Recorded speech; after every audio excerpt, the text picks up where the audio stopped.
এখন প্রশ্ন হলো, কয়ে ও তো আর কথার কোন ঠিকানা নাই, কয়ে 5 বছর বয়সে নাকি আমি ওকে মাদ্রাসা ভর্তি করব। এখনকার যে মাদ্রাসা গজাইছে, ব্যাঙের ছাতার মতো মাদ্রাসা গজাইছে আমাদের পুরুষ, ব্যাঙের ছাতার মতো বলে, অনেকে বলে এত মাদ্রাসা, কিন্তু তো টাকার ধান্দা, টাকার ধান্দা আমাদের এখন চিন্তিত এরকম। আর অথচ এইদিকে দেখা যায় আপনি আপনার সন্তান হক পাওয়ার জন্য তাকিয়ে আছেন।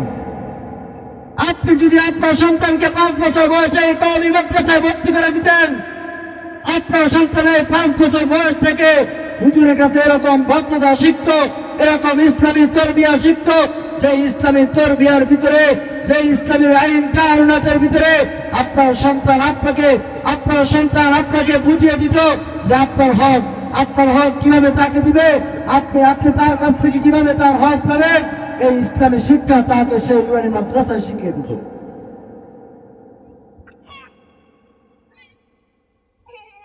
উলামায়ে কেরামকে চুলকানি, উলামায়ে কেরামের নাম উঠলেই মাথা গরম হয়ে যায়, উলামায়ে কেরাম দেখতেই শরীর গরম হয়ে যায়।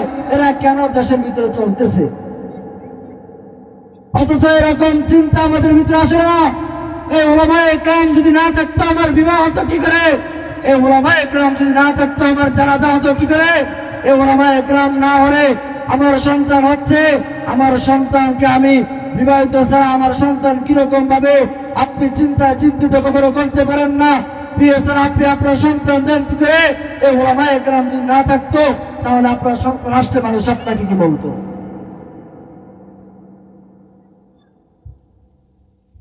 আপনার সন্তান আপনাকে মানুষ কি বাঁচত? অথচ 1857 সালের ইতিহাসের দিকে, সিপাহী বিপ্লবের দিকে তাকিয়ে থাকুন। এই উলামায়ে কেরাম শুধু আপনাকে আমাকে নয়, এই উলামায়ে কেরাম সারা উম্মতে মুসলিমার জন্য জীবন দিয়েছেন। এই উলামায়ে কেরাম সারা উম্মতে মুসলিমার জন্য নিজের রক্তকে মাটিতে শুধু বিলিয়ে দিয়েছেন তা নয়, উলামায়ে কেরামকে এরকম ভাবে নির্যাতিত করা হয়েছে।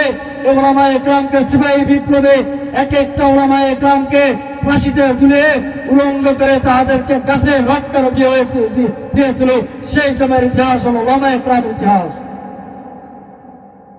আজ তারা জীবন দিতে পর্যন্ত এখনো জীবন দিচ্ছে, রক্ত দিচ্ছে, তারপরে আমাদের চিন্তা কেন অত উলামায়ে কেরাম বেশি বোঝাচ্ছে?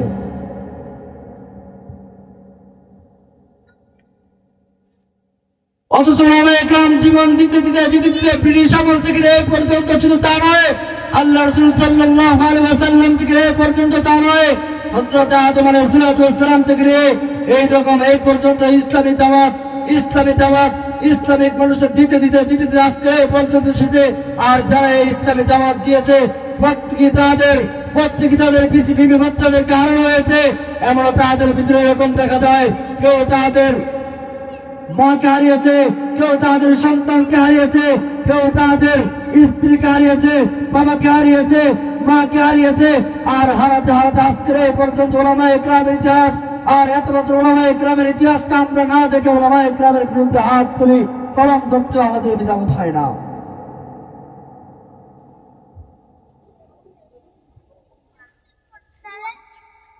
কলম ধরতে আমাদের বিধান হয় না। শুধু আজ বাংলার জমিনে উলামায়ে কেরাম নির্যাতিত নয়, সারা বিশ্বের বিভিন্ন প্রান্তে উলামায়ে কেরাম নির্যাতিত। উলামায়ে কেরাম যদি মুসলিমকে দাওয়াত দেওয়ার জন্য, এই উলামায়ে কেরাম যদি খ্রিস্টান থেকে মুসলমান বানানোর জন্য যদি কোনো দাওয়াত দেওয়ার জন্য যায়, তখন তাদেরকেই আগ্রাসন, তখন তাদের উপরে হামলা জড়িয়ে পড়ে, তখন তারাই সেখানে হামলা বলতে হয়ে পড়ে। উলামায়ে কেরামের আজকে এরকম ইতিহাস, উলামায়ে কেরাম এত বছর কখনো কত হার মানে না, আর সামনেও মানবে না, সামনে কখনো উলামায়ে কেরাম হার মানবে না।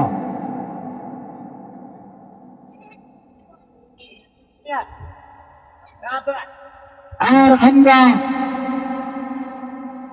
আমাদের সন্তানদেরকে এদিকে হক পাই, আর হক পাওয়ার জন্য নিজেদের মন মতো সন্তানকে গড়ে ওঠায়।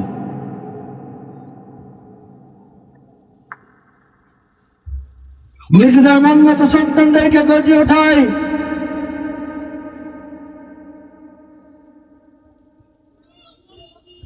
প্রিয় ভাই দোস্ত বুজুর্গ, আপনার সন্তানকে আপনি যে সময় কোরআন শিক্ষা দেওয়া উচিত ছিল, সেই সময় আপনি আপনার সন্তানকে আদর করতে করতে তাকে জাহান্নামের দিকে ঢেলে দিচ্ছেন।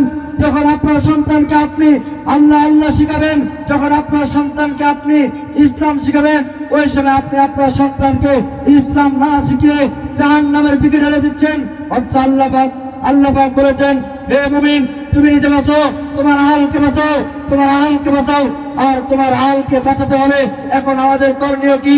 আমাদের করণীয় হচ্ছে আমাদের সন্তান যখন ছোট হয়, আমাদের সন্তান যখন কিছু বোঝে না, তখন তাদেরকে ইসলাম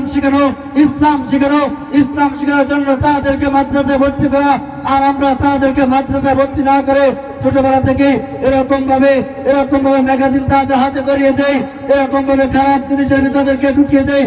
আদর করতে করতে আমরা চিন্তা করি তারা তো এখন ছোট, তাদেরকে কেন আমরা এখন মাদ্রাসায় ভর্তি করবো? আর একটু বড় আর বড় হতে হতে দেখা যায় এমন বড় হয়ে যায় যে বড় হওয়াতে আপনার উপরে আপনার সন্তান লাঠি ধরে ফেলে।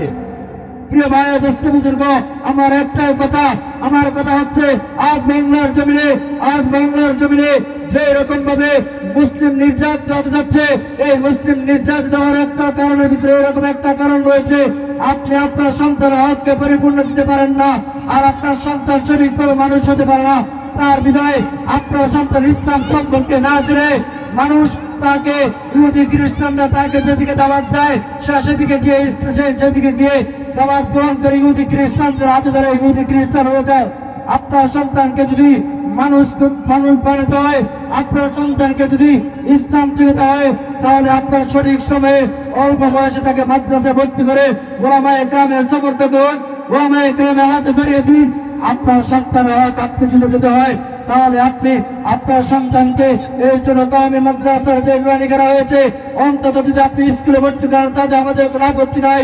অন্তত 5 বছর থেকে নিয়ে 10 বছর পর্যন্ত আপনি আপনার সন্তানকে নুরানি মাদ্রাসায় ভর্তি করেন, যাতে করে সে একটা ভালো ইসলাম সম্পর্কে কিছু জানে, আর ইহুদি খ্রিস্টানের চক্রান্ত সে কখন না করে।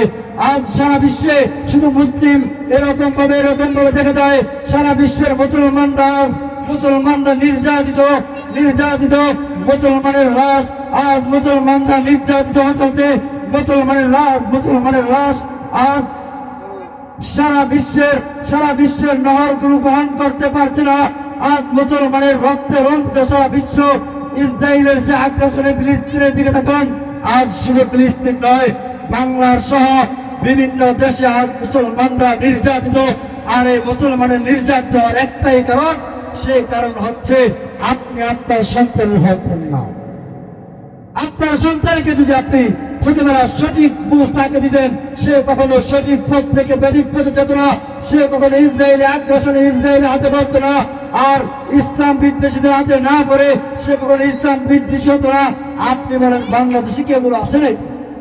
বেশি দূরে বলবো না, 4 বছরে সে কুলসুম বাগের দিকে তাকান, কুলসুম বাগের আস্তানার দিকে গিয়ে তাকান, সে কুলসুম বাগের অবস্থা কি? বাংলার বরিশালের দিকে তাকান, চট্টগ্রামের দিকে তাকান, বিভিন্ন স্থানে আজকে মানুষকে ধরে আজকে মুসলমানের সন্তানকে ধরে ইহুদি খ্রিস্টানরা টাকা দিয়ে তাদের গোলামি করে আজকে মুসলমান থেকে তাদেরকে খ্রিস্টানের দিকে নিয়ে যাচ্ছে। প্রিয় ভাই দোস্ত বুজুর্গ, আমার একটাই কথা, ইসলাম সম্পর্কে যেটা জানতে হবে, ইসলামকে আপনার করে তুলে নিতে হবে, আপনার করে ইসলামের আলো ছড়িয়ে দিতে হবে।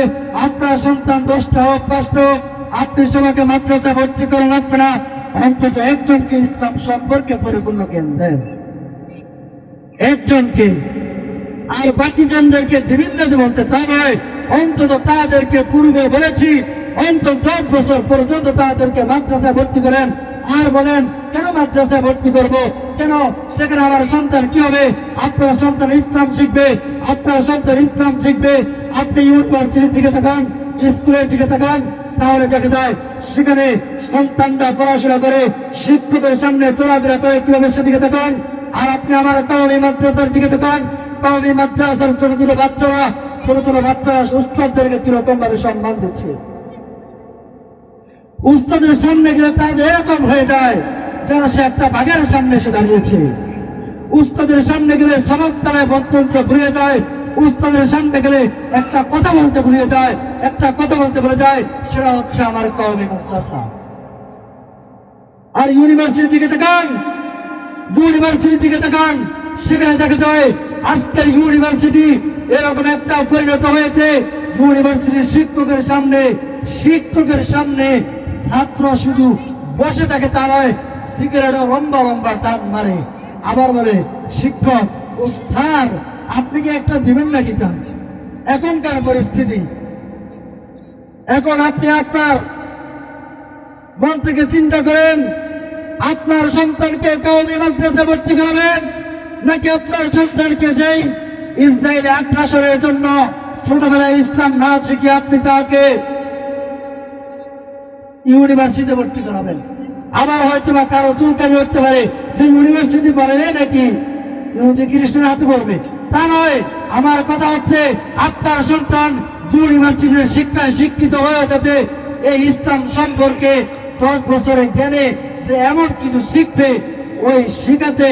কারণ আমরা স্বাভাবিক ভাষা বলি ছোটবেলা যে যা শিখায় সেটা আজীবন মনে থাকে। আর এই 10 বছরের শিক্ষায় সে ইউনিভার্সিটি 1000 বছর থাকা সত্ত্বেও সে কখনো ইসলাম বিদ্বেষী করবে না। ইউনিভার্সিটি থেকে বের হয়ে সে যেই পথে হাঁটে, ইসলাম থেকে বের হয়ে ইসলামের ভিতরে থাকুক, ইসলামের বাইরে থাকুক, যেটাই থাকুক, সে ইসলামের উপর অটল থাকবে। ইসলামের বাইরে সে কথা বলবে না, কারণ তার ভিতরে ইসলামের বুঝ অল্প হলেও আছে, অল্প হলেও। প্রিয় ভাই দোস্ত বুজুর্গ, আমরা ইসলাম সম্পর্কে যদি জ্ঞান জানতে হয়, আমরা যদি সন্তানের উপর থেকে তাদের হক পেতে হয়, আমরা যদি বৃদ্ধাশ্রম থেকে আমরা ফিরে আমাদের নিজের বাসস্থানে থাকতে হয়, আমরা যদি সন্তানের হাতের লাঠির মায়ের না খেয়ে যদি নিজের বাসস্থানে থাকতে হয়, আমরা যদি স্ত্রী হারা হয়ে না হয়ে যদি নিজের ঘরে থাকতে হয়, তাহলে আমাদের একটাই কাজ, আমাদের সন্তানকে যদি ইসরায়েলের হাতে না পাঠিয়ে যদি নিজের ঘরে রাখতে হয়, তাহলে আমাদের একটাই কাজ, সেই কাজ হলো আমাদের সন্তানদেরকে অন্তত 10 বছর বয়স পর্যন্ত ইসলামী শিক্ষায় শিক্ষিত করা। প্রিয় ভাই দোস্ত বুজুর্গ, আমরা যদি বাংলার জমিনকে, আমরা যদি বাংলার বিভিন্ন প্রান্তকে, আমরা যদি বাংলার এক একটা গলি থেকে, এক একটা চিপা থেকে, এক একটা মহল্লা থেকে আজ যেরকম ইসরায়েলি আক্রমণ যেরকম চালাচ্ছে, এই ইসরায়েলি আক্রমণকে উঠানোর জন্য আমাদের চিন্তিত হতে হয়, তাহলে আমরা এখন থেকেই এরকম চিন্তায় চিন্তিত হতে হবে। আমাদের সন্তানদেরকে যদি কওমি মাদ্রাসায় ভর্তি না করাই, আমি আবারও বলছি, আমি কয়েকবার বলতেছি, প্রয়োজনে হাত ও পায়ে জোরদার দাবি জানাচ্ছি, আপনার সন্তানকে 10 বছর বয়স পর্যন্ত হলো তাকে ইসলাম শিখান, ইসলাম সম্পর্কে জানান।